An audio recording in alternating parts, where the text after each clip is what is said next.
Hey y'all, welcome back to another episode of Kicking It with Coco. I'm your girl Coco, and in this episode, we will be talking about how to heal after a breakup. And I know you're probably like, why do you want to talk about healing after a breakup? Because people break up every day. And they just get over it. But that's not necessarily true for everybody. And I am one of those people. Some people need to actually go through a process of healing after they have ended a certain relationship. Now, all relationships are not created equal when it comes to breakups because there are some relationships that we get in where we break up with that person and we're fine. We can just go on with our lives. But then you have that one relationship where you just thought you found your person and you did not expect for the relationship to end. You really thought that you would be with this person forever. And I don't necessarily mean marriage because everyone doesn't want to get married. Some people want a life companion, a life partner, things along those lines. And then there are those of us who do want to be married. So when we think we find our person, either way it goes, whether it's a marriage or a life partner or a long term companion, whatever it may be, when that ends, we are left devastated. We're heartbroken and we are just torn up inside because our hearts have been snatched, thrown on the floor, stomped on, and just left there for us to pick up the pieces. And when I say that that is a very traumatizing thing to have to deal with, it's extremely traumatizing because who wants to deal with having to start all over again? And I don't just mean starting over with someone new. I mean, now you have to start over by yourself. Because let's be real, when you're in a relationship with someone for a long time, and I'm talking about long term, like years with this person, the last thing that you're expecting is to have to pick up the pieces and learn how to be single again. Because when you break up with somebody, you're solo dolo all over again. So now you have to rediscover who you are and just get through the process of understanding the fact that your relationship has come to an end. And I just felt that this is a topic that is very underrated. And I felt that this discussion needed to be had because there are just too many women out there. And I'm not talking about the men because this is directed towards women. This is for my girls. So we're not gonna talk about what men need to do and how they need to be and how they are. We're not getting into all that right now. There are too many of us out there who are bitter and miserable because of the relationships that they've been in. Because the relationships ended and they didn't do the necessary work to heal. You have to do it. When you get out of a certain relationship, like I was mentioning a few seconds ago, the relationship that you thought you found your person with, when that ends, you have to take time to heal because if you don't, you will become one of those people who just carries their little bag of trauma from relationship to relationship, and that's not fair to the next person. And I'm not saying that you need to heal so that you can find yourself another man. That's not what I'm saying because the healing is for you. It's not for you to, go jump on somebody else. Which brings me to this point right here. That's another piece of bad advice that a lot of us have been given is to get another man to get over the one you were with before. That is the worst advice ever. And please don't do that. That is such a huge way to do a disservice to yourself by jumping from one man after you haven't really processed the fact that you're no longer with the man you were with before. That's not it's not fair to them, but it's really not fair to you because you don't know what the hell you're doing. So, what you need to do is you need to first acknowledge the fact that the relationship is over. Because if you don't acknowledge that, you're going to have such a huge problem within yourself. And who wants to walk around like that? It's just the key, well, the goal in life is to be happy, right? We want to live life in the most abundant way that we possibly can in every single area of our life. And if you are carrying trauma from a relationship that you've never allowed yourself to heal from, that is not peace, happiness, and joy. It's just not. And a lot of times, women who haven't healed from relationships haven't done so for three reasons. A, they didn't think they needed to. B, they wanted to and didn't know how. Or C, they wanted to, they did know how, but they didn't do it because they were afraid that they would be judged for wanting to seek help for something like that. And those are all just really, really bad reasons to not get help with this. And we also have to take accountability, which is a word that I know y'all don't want to hear when it comes to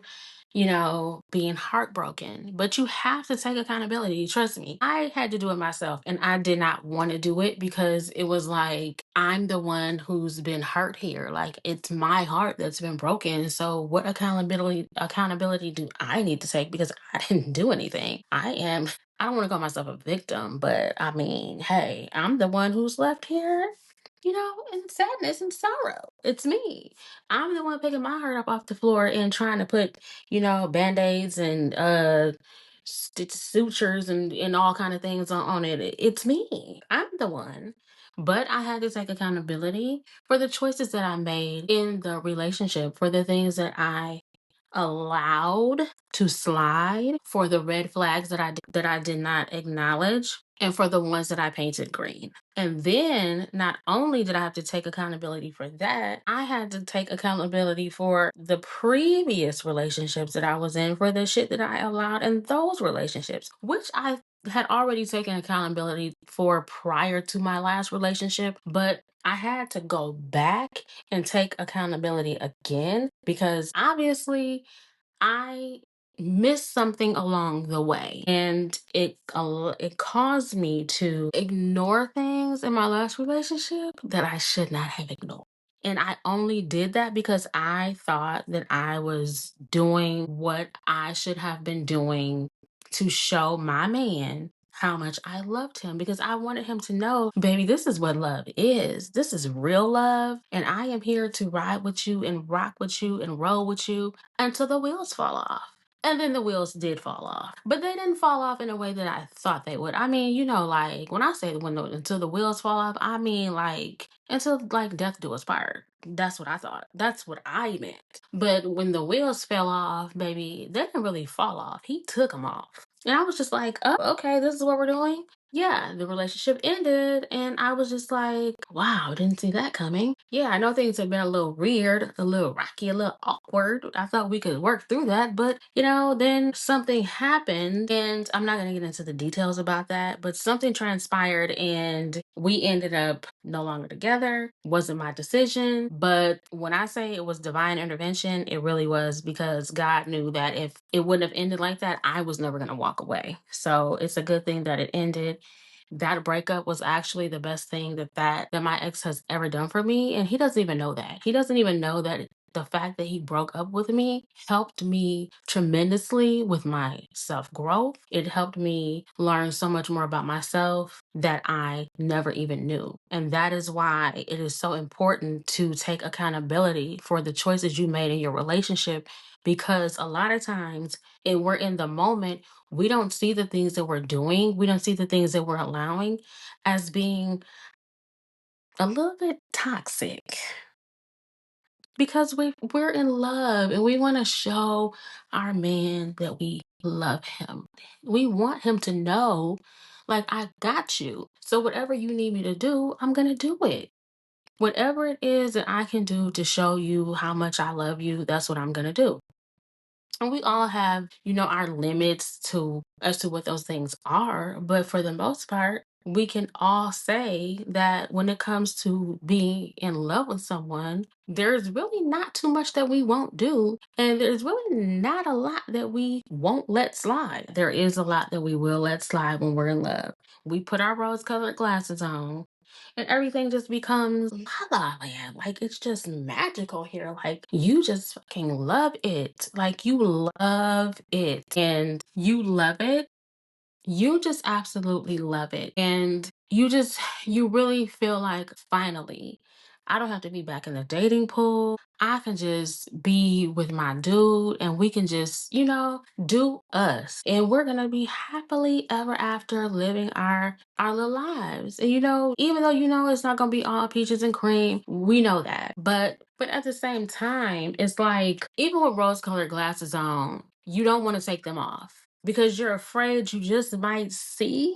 you might see what's real. And as long as you can tolerate certain things, you're okay with wearing the rose colored glasses. But the problem is, in the moment, we don't want to take off something that we really don't even know is there in the first place. Because while you're in all of the bliss of it all, everything is clear. You feel like you're seeing things clearly. But when you break up with that person, when the breakup happens, that is when hindsight becomes 2020, because you start seeing things from a different angle and you start to realize that what you thought really wasn't what you thought it was. Everything, and I shouldn't say everything, but a lot of things that you thought were one way really weren't that way. And a lot of times that you thought you were being shown all this grand support, it really wasn't support. A lot of times you thought you were loving on your man and showing him how much you loved him.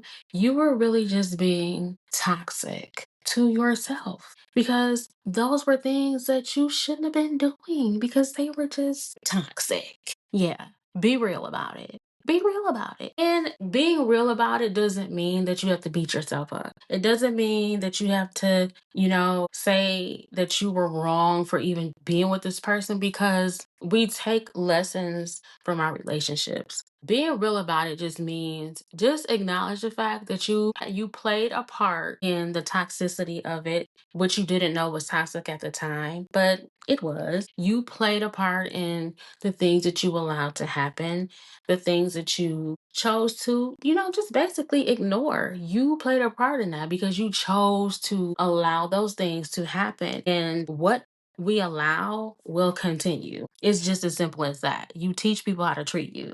And that again doesn't mean beat yourself up, because I still want you to understand that it's okay to feel heartbroken. It's okay to grieve over losing someone that you love, that you're in love with. It's okay to feel like, damn, I really miss him. I really miss the relationship. And it's okay to reminisce and to reflect back on things that you loved about that person and you loved about being in the relationship. It is okay to do that because you're human and you love this person. It would be abnormal to act like none of that ever meant anything. That would be the crazy part. And that is the whole reason why I wanted to make this episode, because there are a lot of women out there who will act like it never even mattered. Like the relationship, okay, it's over. So what? On to the next one. And you know that you're lying. You know you're lying. You know that you're lying to yourself. And that's the horrible part about it. You're lying to yourself, and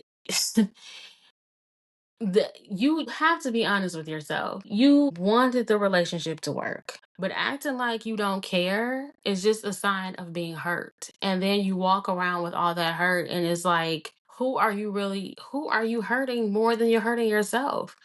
And you don't want to carry that around with you. It takes so much energy to just walk around angry and bitter every time somebody talks about men, or you can't even talk about your relationship without getting angry. I mean, for in the beginning, when my relationship first ended, the last relationship that I was in, when the initial part of it was happening, it was like every time I thought about it, I just got angry.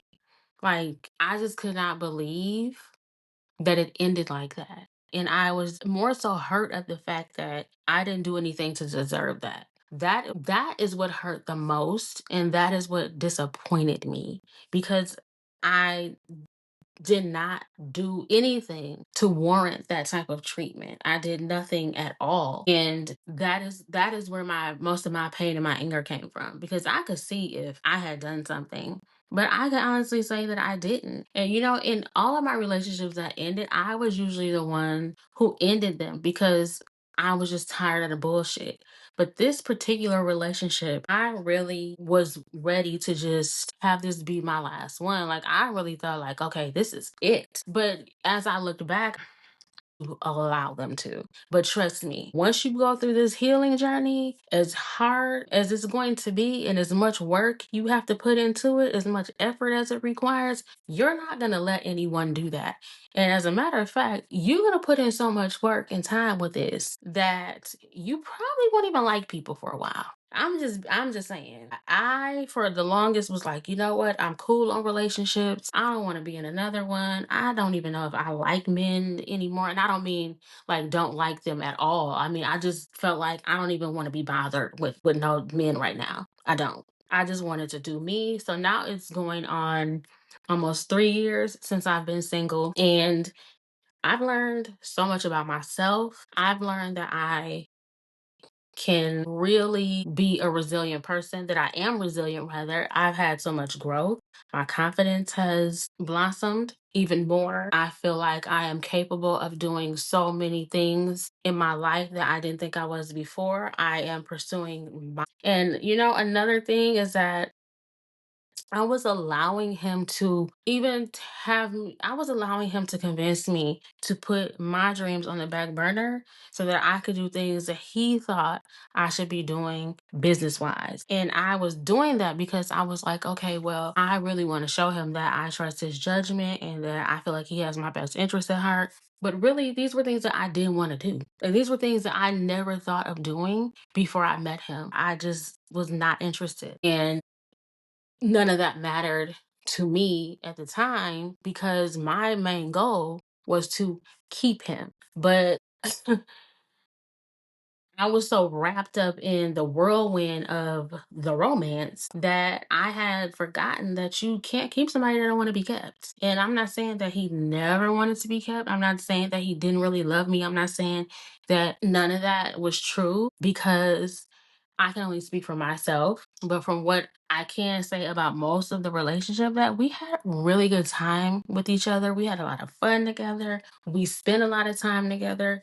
We, for the most part, we had a really good relationship, but there were just parts of it that I didn't see at the time that I should have just walked away. Like I should have walked away and I did not because I was that much in love and I really wanted him to understand that I love you this much. Like I'm just here for you. I'm gonna be I got your back. Like I got you. And I wanted him to understand that, but I was doing it at the cost of myself. And now that I have gone through that journey of healing as far as from that relationship, I will never do that again. There are so many things that I have learned about myself from that breakup. So many things that I won't allow anymore. So many things that I'm not willing to do. And one of the biggest things that I have learned about that relationship, about myself, is that no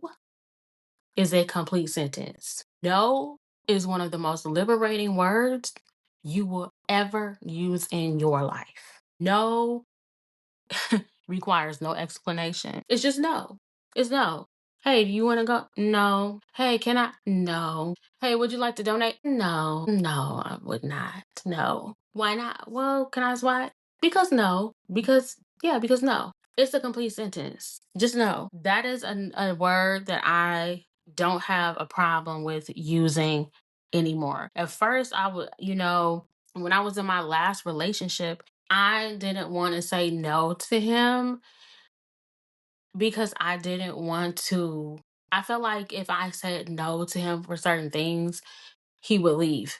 And turns out he left anyway. So it really didn't make a difference. But in the moment, you're like, oh my God, I don't want to say no because this man might leave my ass if I tell him no. So I'm just gonna go along with it. I'm gonna go with the flow. But now I don't care because if my no means that you are going to walk away from me, then you never really wanted to be with me in the first place. Because I'm gonna say no to some things. If I don't want to do it, I'm gonna say no. Now, I don't mean as far as like compromising is concerned, but if there is something that I feel is not right for me, if it's gonna affect my peace, if it's gonna disrupt that, the answer is no. I'm not doing it. I don't care what it is. If I don't want to do it because I feel like it's at the cost of my peace, my happiness, my joy, all the things that I've worked so hard to maintain and protect, the answer is no. And you can feel how you want to feel about it. I don't really care. So I hope that within this episode, You have come to understand that it is okay to feel heartbreak rather. It's okay to feel heartbroken. It's okay to feel the devastation. It is okay to feel that. But what's not okay is to feel that and not do anything about it, because you're doing yourself a disservice and you're doing the next person you get with a disservice. But like I said, the healing is for you. It's not for you to jump into another relationship. You need to heal, and then you need to spend some time alone. You need to spend some time with yourself and sit in your singleness. You need to sit in your singleness, sis. You need to do that. You need to do that for yourself. And you need to find some things, some new things of interest that you can get into, like take some type of online course, or find some different groups you can become a part of, develop some new friends and some new connections. Another thing about being in a relationship, sometimes we end up merging our friend groups. Sometimes you become friends with his friends, and now y'all have a group of mutual friends. So when you break up, you're both still friends with those people, unless you decide it's just too much for you and you don't even want to, you don't want to go there and you disconnect. But if you decide to not do that, you're mutual friends with this group of people now, and he's over there and you're over here, and it can get a little crazy. It can get a little awkward. So that's why you need to, find some different things for you to do, some new things, some new connections, and just friends, and it's also important that you have a good support group during this time. Like, you have some really good friends from before the relationship.